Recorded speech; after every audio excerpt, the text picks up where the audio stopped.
Meu nome é Bruno Johnson e estamos aqui. Eu tenho a felicidade, né, de estar na casa do nosso príncipe Luiz Felipe, que também é candidato a deputado federal aqui por São Paulo. Estou vindo lá do Rio de Janeiro e é uma alegria muito grande. Meu canal também é Bruno Johnson, né? Muitos devem conhecer até pelo bordão comunismo. Aqui não. E eu quero aproveitar essa oportunidade, Luiz, como pode se chamar? Você, Luiz Felipe? Você. Candidato, príncipe. Como você, do que vier do teu coração tá bem aceito aqui. Tá bom, vamos de príncipe, né? O príncipe Luiz Felipe, que é candidato também.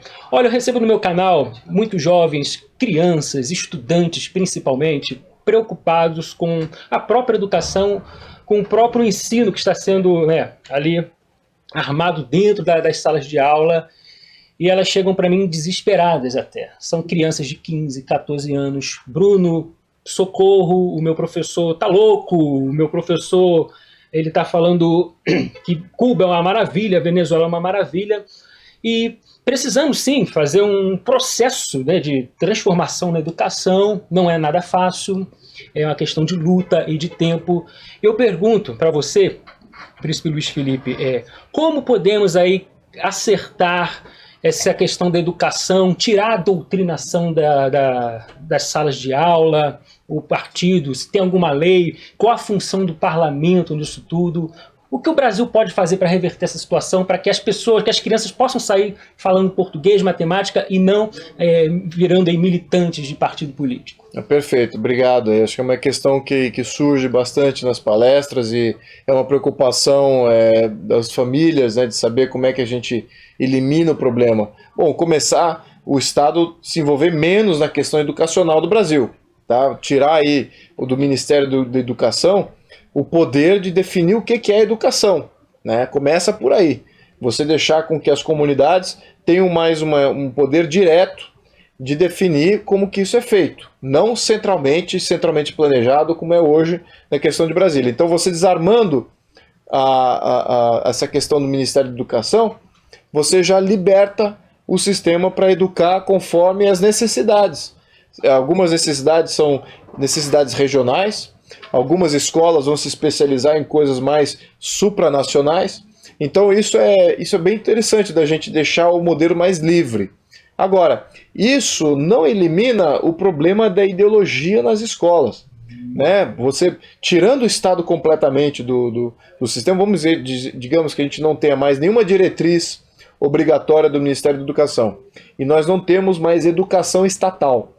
O que acontece? Estamos livres do problema da ideologização? Não estamos livres, né? No modelo estatal, temos a escola sem partido, aí, que é um freio natural, legal, para a gente contrapor a tirania de Estado nesse sentido. Mas e no modelo livre? No modelo livre e totalmente privado, existe também doutrinação, os professores adotam, através de outros grupos de influência como ONGs, adotam esse mantra de criar aí, de destruir a civilização ocidental, destruir o patriarcado, aquela coisa toda. Então, como é que a gente combate isso? A gente só combate isso com família atuante. Ponto número 1. As famílias precisam assumir que essa guerra é com elas, e não um deputado, um vereador, um prefeito, que ele vai combater esse combate pela família. A família precisa assumir isso. Então esse é o ponto número 1. E o ponto número 2 é que a gente não pode ficar na dependência de sempre ter aí alguma legislação que achar que vai fazer essa proteção, né? A coisa vai se desenrolar de uma maneira muito mais livre. Então a família tem que assumir o protagonismo e não haverá leis para fazer essa contraposição ideológica. É muito perigoso depender de leis para fazer isso. É exatamente esse o problema que a gente vive hoje. E a ideologização entrou através de leis, né? Então a gente tem que assumir protagonismo. E aí o que significa no modelo mais livre também? O homeschooling é sim uma opção. É como os Estados Unidos, por exemplo, está se desvencilhando, ou menos está contrapondo a ideologia que existe lá também. Então as famílias estão com a opção de, olha, não quero mais levar meu filho numa faculdade, não quero que ele participe aí do período da adolescência dentro de um sistema que é doutrinário. Sim. Então a família tem que ter essa opção também. E falando em família, até pela questão das redes sociais, as famílias estão mais por dentro dessa situação que está acontecendo nas escolas. Antigamente não, se você voltar o tempo atrás, os professores doutrinavam, ensinavam coisa errada, politizavam, né, as crianças e ninguém ficava sabendo de nada. Até porque a criança não sabia, para ela é uma aula normal, estou aprendendo na escola.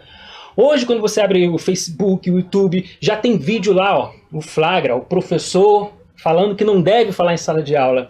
Então, a questão das redes sociais, eu até peço assim, né? Qual a dica que você, por exemplo, pode dar assim, para os YouTubers, para o cara que está assim na frente de uma câmera falando com o público, qual a importância, a mensagem que um YouTuber poderia passar? Por exemplo, só para ter uma ideia do que eu quero perguntar aqui, tem muitos canais apenas com a intenção de divulgar um partido e um candidato. Eu acho que isso não seria a solução de um problema. Ó, voto nesse candidato, no partido, ó, legal. Mas o que está por trás? O que a gente precisa passar, assim, seria acrescentar uma visão política em quem está assistindo? Qual a dica, assim, que você poderia dar para nós influenciadores, na tua visão, né, assim, politicamente? Eu acho que para o YouTuber se tornar um canal relevante e um canal de longo prazo, eu acho que ele tem que trabalhar aí os pilares fundamentais de uma sociedade saudável, de uma sociedade rica, próspera, líder que queira criar novas lideranças e dar essa autoconfiança nas crianças que vão estar recebendo aquela informação. Então, você se transformar num canal partidário ou se transformar num canal que vai validar a candidatura de um ou outro candidato, na minha opinião, isso não é bom para o longo prazo. É muito mais interessante trabalhar exatamente em construir o raciocínio e também os valores para que as crianças, os adolescentes, eles consigam entender as suas opções e exercer o seu livre pensamento, seu livre arbítrio, e não depender das reduções. Olha, vote em fulano ou vote em cicrano. Isso é voto de cabresto, acho que não é positivo para uma sociedade que queira se tornar líder, né? Uma sociedade líder, a liderança começa no pensamento. O pensamento precisa ser livre e ele precisa ser exercido eu diria que com conteúdo e com base. E quando você tem esse conteúdo, tem essa base, você se adapta facilmente à sociedade, os momentos políticos e como eles mudam com frequência. Então, a liderança vem de você ser dinâmico também. Então, você está ensinando a pessoa a ser dinâmica e pensar de uma maneira mais dinâmica. Então, acho que é por aí. É por aí.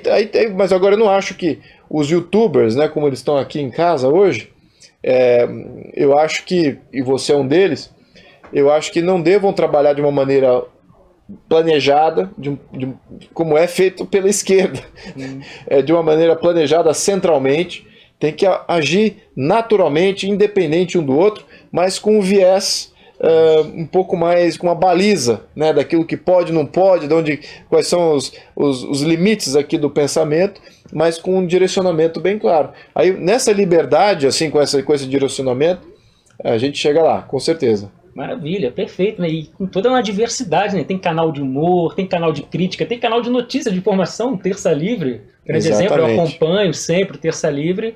Então é isso aí, fica a mensagem também para os inscritos aí do Terça Livre, dos canais que estão participando. Você jovem que me pergunta, olha, eu estou desesperado aqui.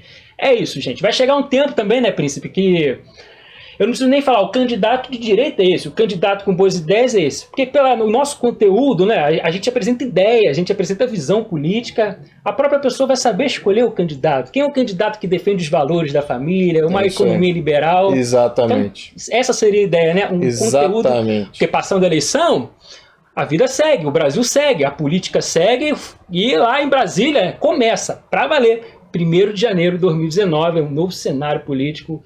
É isso aí, eu fiquei maravilhado aqui participar dessa entrevista ao vivo aqui no Terça Livre, tá bom? Prazer, Luiz Prazer Felipe, todo meu, muito obrigado.